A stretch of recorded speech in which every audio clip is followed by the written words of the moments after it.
चाहे आप किसी भी कॉम्पिटिटिव एग्जाम की तैयारी कर रहे हो तो ये टॉपिक आपके एग्जाम में आएगा ही आएगा, जिसका नाम है सेटिंग अरेंजमेंट, बैठक व्यवस्था। इसके क्वेश्चन थोड़ा लेंदी होते हैं जो कि टाइम टेकिंग होते हैं।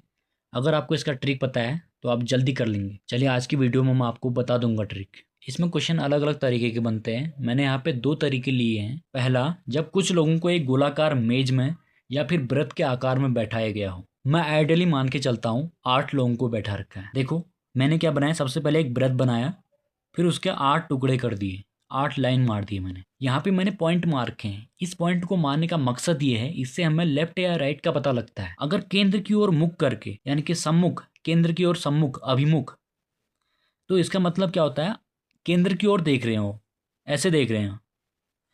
तो ये जो यहाँ पे पॉइंट लगा रखा फर्स्ट मैंने, फिर एक छोड़ के लगाना होता है।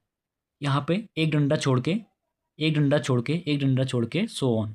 यहाँ पे मैंने लिखा भी है, एक जगह से स्टार्ट करो, फिर एक डंडा छोड़ के पॉइंट लगाओ। इस पॉइंट से क्या फायदा होगा, इससे हमको राइट का पता लगेगा। अगर यहाँ पे लेटर सपोज कोई बंदा है तो उसका राइट यहाँ को होगा, यहाँ पे है तो उसका राइट यहाँ को होगा, यहाँ पे है तो उसका राइट यहाँ पे होगा, सो ऑन। देखो मैंने यहाँ पे मेंशन भी किया है, पॉइंट की डायरेक्शन से लेफ्ट या राइट का पता लगता है। दूसरा केस है, केंद्र से बाहर की ओर मुंह करके बैठे हैं, यानी कि केंद्र से विमुख होकर। पॉइंट तो वैसे ही लगाएंगे, स्टार्ट यहाँ से करेंगे, एक डंडा छोड़ के करते रहेंगे। जैसे यहाँ पे कोई बंदा है पी, मान लेता हूँ, तो पी का जो लेफ्ट होगा वो इस साइड को होगा।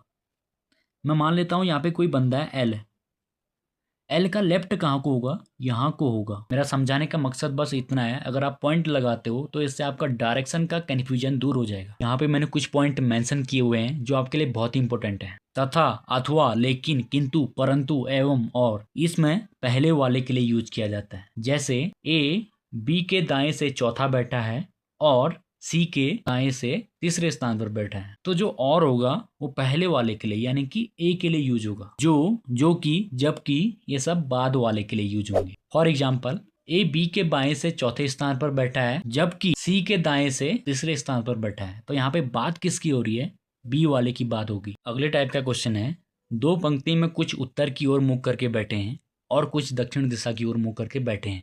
पूरब, पश्चिम, उत्तर, दक्षिण। उत्तर की ओर, दक्षिण की ओर। उत्तर की ओर मुख करने वाले ये होंगे और दक्षिण की ओर मुख करने वाले ये होंगे। जो लोग उत्तर की ओर मुख करके बैठे हैं उनके लिए क्या होगा, हमारा लेफ्ट उनका लेफ्ट, हमारा राइट उनका राइट, हमारे हिसाब से चलेगा। कहने का मतलब है जैसे हमारे हाथ के हिसाब से चलेगा। अगर ये हमारा राइट है तो उनका भी राइट होगा। यहाँ पे जस्ट उल्टा हो जाता है। इनका राइट कहाँ को होगा, इनका राइट होगा इधर को, इधर को। कहने का मतलब क्या है, हमारा लेफ्ट उनका राइट, हमारा राइट उनका लेफ्ट, यानी कि हमारा राइट ये है तो ये साइड लेफ्ट हो जाएगी। अभी आपको ये समझ में नहीं आ रहा होगा, इसके लिए मुझे क्वेश्चन लेने पड़ेंगे। मैं अगली वीडियो में क्वेश्चन लूंगा, उससे आप क्लियर कट समझ जाएंगे।